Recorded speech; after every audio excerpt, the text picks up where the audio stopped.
continuamos aqui a conversar com Fabrício Bittencourt sobre como funciona o Conselho Estadual e o que está sendo trabalhado nesse momento.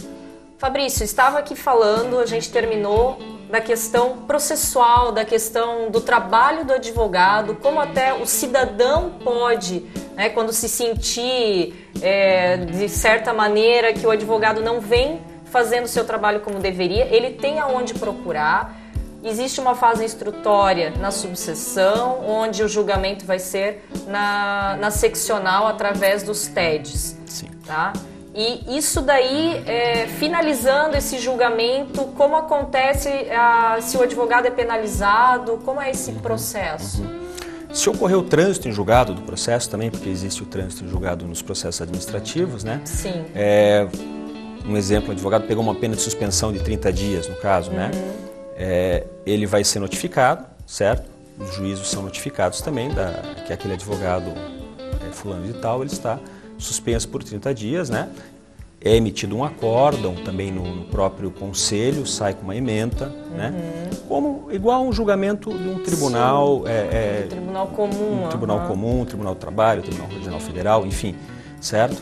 É mais ou menos isso. Mas eu gostaria só de voltar um pouquinho e ressaltar essa questão que a gente sempre teve muita dúvida, principalmente os leigos, eles têm muita dúvida da representação contra o advogado. Sim. Né? Volto a insistir nisso, Gabriela, porque isso aí é uma situação importante que as pessoas se confundem. Né? Elas muitas vezes levam as reclamações à OAB, né? Mas as reclamações elas não têm cunho administrativo. O advogado ele não errou, ele não cometeu nenhum ilícito que está dentro da parte ética ou da parte institucional mesmo prevista no Estatuto da OAB, artigo 34, se eu não me engano, da Lei 8906. Tá? Ali existe uma relação de várias condutas inapropriadas dos advogados. Né? Agora, essas condutas inapropriadas, elas geram também um processo civil ou, eventualmente, uma representação criminal? Pode ser que sim, pode ser que não, dependendo da conduta. Né? Mas o que se busca, né, basicamente coibir é o quê? É a atuação de um mau profissional para com o seu cliente. É isso que se busca coibir, certo? Qualquer outra conduta, eventualmente uma reparação de dano, né? Se o advogado cometeu uma conduta criminal para com o cliente, isso tem que ser tratado no foro competente, que não é a OAB. Né? Claro. O que existe muito, isso eu já presenciei, acho que até você ali no conselho já deve ter presenciado, são desacordos comerciais, quer dizer, a pessoa contrata um advogado, ela não está contente com o trabalho dele, né? Porque ela não conhece o andamento do judiciário, ela não sabe o quão difícil o processo tramita lá dentro. Então, por uma questão de foro íntimo, ela acha que aquele determinado profissional não está trabalhando a contento. Então, muitas vezes a gente se depara com casos totalmente absurdos lá, do qual não existe nenhuma mácula no processo. O advogado está cumprindo o seu trabalho de forma escorreita, de forma tranquila, né? Claro. Só que, claro, existem todos as atribulações do processo, toda a parte de recursos que tem que ser seguida, certo? E o cliente muitas vezes, no afã de querer ver resolvido isso de forma célere e rápida, não entende essa situação, então põe a culpa em quem? Infelizmente, põe a culpa no advogado, né? Então, o conselho seccional, então, basicamente julga os processos derivados, então, voltando ali, da subseção, e a subseção é que faz muitas vezes essa filtragem, né? Do que é realmente devido levar adiante, cabe essa representação por um processo ético-disciplinar mesmo, ou não, né? Ou é mais um desacerto comercial, uma questão de foro pessoal, de o cliente não gostar do advogado, né? Uma questão mais de mérito, até é bom, Fabrício, esclarecer bem isso, porque realmente isso acontece demais e às vezes até a gente percebe que o cidadão ele fica insatisfeito e acha que a OAB não está o ajudando, não está o amparando. Que ele chega dizendo, mas o advogado entrou com o processo e o outro, que sempre tem, né, que sempre tem um primo, um conhecido, disse que eu ia ganhar, isso daí era fácil, mas eu não ganhei. É uma questão de não contentamento com o resultado e esse aí não é o papel da OAB agir nessa hora. E não, sim ele procurar daí, se alguma. ele entender, uma reparação civil na justiça estadual. Na justiça comum, né? Essa situação, infelizmente, ela é corriqueira, né, como eu já disse, tá? E principalmente da consulta por ouvir dizer, né? A gente brinca, né?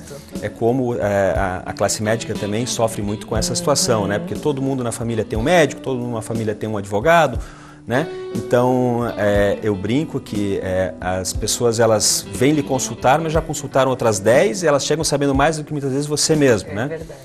E é isso que a gente tem que tentar explicar para a população, essa parte, quer dizer, quando você procura um profissional, tente se certificar que esse profissional ele é da área, né? Hoje as áreas elas estão muito contundentes, ou seja, os trâmites processuais estão muito parecidos, né, com a medicina, ou seja, você precisa de um advogado trabalhista, você tem que procurar um advogado especialista em direito de trabalho, você precisa de um advogado de direito previdenciário, você precisa aí procurar um advogado que conheça direito previdenciário, direito tributário, direito civil e assim por diante, né? Você não pode consultar um advogado de forma genérica, né? E aquele profissional que está também tratando com a população, ele tem que ter consciência, ele tem que ter essa especialização, que ele vai conseguir atender muito melhor a população de forma geral, né? Porque o advogado, na realidade, ele tem essa finalidade princípio de atender a população. Essa é a realidade, né? De tentar dirimir os problemas da população, né? E, doutor Fabrício, quando acontece a punição, tá? O advogado já foi notificado e ele continua atuando, qual é o procedimento quando se percebe, quando se verifica essa situação? Bom, se ele fica reiterando na conduta delitiva dele, no caso, certo? E isso ficar comprovado, tiver uma denúncia em cima dessa vamos pegar um exemplo de suspensão. O advogado está suspenso e está atuando, né? Sim. Isso for levado de novo ao TED e ao Conselho, essa pena de suspensão, 3 penas de suspensões, elas são transformadas automaticamente em pena de exclusão. Ah, entendi. Né? Então, assim, o advogado aí não pode, que nem a gente ouve no esporte, é banido. Sim, para o esporte. Então, assim, ele é banido para a advocacia. Ele vai ser excluído dos quadros da ordem, né? Se ele cometer se ele tiver 3 penas de suspensão, né, ao longo da sua carreira dentro da OAB, né, devidamente transitadas e julgadas, com o devido processo legal, né, para que não tenha ofensa nenhuma ao princípio do contraditório, certo? Se ficar constatado isso, o conselho ex officio mesmo pode pedir, né, o próprio conselho pode pedir a pena de exclusão desse profissional, né, pela conduta dele. E além dessas questões mais processuais, a OAB tem agido muito na questão social, de cidadania. Estamos, como começou aqui falando no início, dessa batalha agora do voto secreto. Quais as outras causas, até em prol dos advogados, que nós já tivemos vitórias, né, que foi a questão das férias, tão sonhado que o advogado pode ter férias, pelo menos na justiça comum, né, já foi isso aí sacramentado. Essa é uma grande batalha do presidente da seccional, Dr. Tulo, né, que conseguiu aí, após a árdua discussão junto ao Tribunal de Justiça do Estado de Santa Catarina, né, levar a votação, e o tribunal aceitou, então, né, conceder essa licença aí de 30 dias no período ali entre Natal e dia 20 de janeiro. Né? Fato esse que agora estamos tentando também conseguir junto ao Tribunal Regional do Trabalho. Né? O Dr. Tulo está imbuído aí de boa vontade de tentar conseguir junto à doutora Gisele, presidente do Tribunal Regional do Trabalho, para que também ocorra o deferimento nesse período, para que os advogados possam ter aí um mínimo de descanso, né? Dos quais há muitos anos aí, apesar de serem contra, nós estamos aí sempre com muito pouco tempo para descansar. A realidade é essa, né? Nós temos um recesso muito pequeno ali, de 2 semanas só no final do ano. É verdade. Bom, vamos para o nosso último intervalo e retornaremos para falar mais um pouquinho de Conselho Estadual, Defensoria da Ativa e um pouco do PJE.